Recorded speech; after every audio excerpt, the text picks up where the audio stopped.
В това кратко видео ще направя един тест, за който мисля, че много от вас резултата ще е наистина изненадващ. А в случая съм си подготвил две парчета еднаква дървесина. Искам да тествам, след като направя покритията. Едното покритие на дървесината ще е от ръчното ренде, а другото от най-ползвания метод. Това е Eccentric Schleif с шкурка 150. В теста ще видите как се държи дървесината, каква е резистентността и на вода спрямо покритието с рендето и покритието с шкурка. Гледайте до края да видите и самия резултат. Мисля, че всеки може да си го направи вкъщи, ако някой се съмнява в истинността на видеото. Сега започвам първо с ренденцето.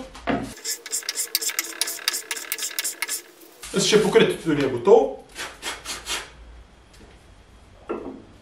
Сега е с шлайфа.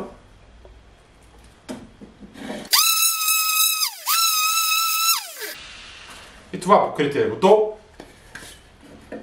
Колкото до финността на покритието, тук няма как да се види, но може да видите едната дървесина как стои матова, а другата просто има бляска на слънцето. Сега слагам си водичка на двете и започва камерата да снима. През 5 минути ще ви показвам как се държи дървесината в двата случая.